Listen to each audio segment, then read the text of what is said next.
નમસ્કાર, આપ જોઈ રહ્યા છો સ્પાર્ક ટુડે ન્યૂઝ। આખા રાજ્યમાં 6 દિવસ વરસાદની આગાહી કરવામાં આવી છે। તેવામાં વડોદરા ફાયર એન્ડ ઇમરજન્સી વિભાગ સતર્ક બન્યું છે।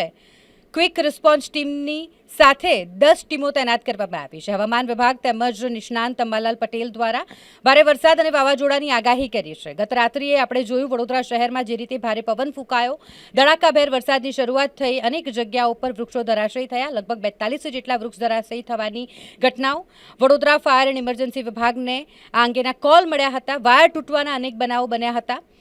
વરસાદના કારણે લોકોને ત્યાં વીજળી ગુલ થઈ ગઈ હોય તેવા પણ અનેક બનાવો અને તેવામાં ફાયર વિભાગની ટીમ ખડે પગે જોવા મળી હતી। ચીફ ફાયર ઓફિસર દ્વારા આ વિશે માહિતી આપતા જણાવવામાં આવ્યું કે રાત્રે 40 કિલોમીટરની ઝડપે પવન ફૂંકાયો હતો અને જેના કારણે વાવાઝોડા જેવી પરિસ્થિતિ હતી, પરંતુ તમામ ટીમોને એલર્ટ કરવામાં આવી હતી। 10 ટીમો તૈનાત કરવામાં આવી છે। ક્વિક રિસ્પોન્સ ટીમ પણ તૈનાત કરવામાં આવી છે।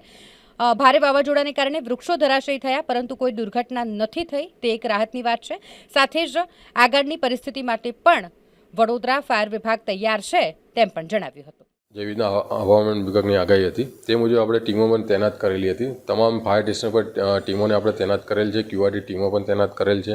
જે રીતના ગઈકાલે પણ જે રીતના આપણે વાવાઝોડું ને વરસાદને આગાહી મુજબ જે રીતના ગઈકાલે રાત્રે પણ જે રીતના બનાવ બનેલ છે તે મુજબ આપણે પણ 42 કોલ પણ આપણને વૃક્ષ ધરાશયીના મળ્યા છે। તેની સાથે આગના પણ કોલ મળેલા છે અને રેસ્ક્યુના કોલ પણ મળેલા, જે સફળતાપૂર્વક આપણે તમામ કોલને એટેન્ડ કરેલ છે અને પૂર્ણ કરેલ છે।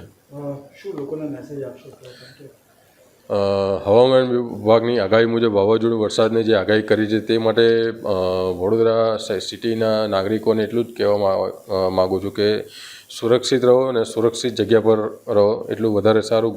ઘરમાં રહો અને ખાસ કરીને વીજળી ઇલેક્ટ્રિકના જે પણ હોય, જેમ કે ટીવી છે, એસી છે, ફ્રીજ છે, એ તમામને સુરક્ષિત રીતે ચાલુ ના રાખે, બંધ રાખે, તો આગના પણ બનાવ એટલા પણ ઓછા થઈ શકે છે એનાથી। કુલ કેટલી ટીમો સ્ટેન્ડ બાય છે? હાલમાં પણ આપણી 10 ટીમો તૈનાત છે અને હાલમાં પણ કામગીરી ચાલુ છે। હાલમાં પણ અત્યારે પણ 2 જે કોલ મળે એ પણ સફળતાપૂર્વક પૂર્ણ કરીને આવેલા છે આપણી ટીમો।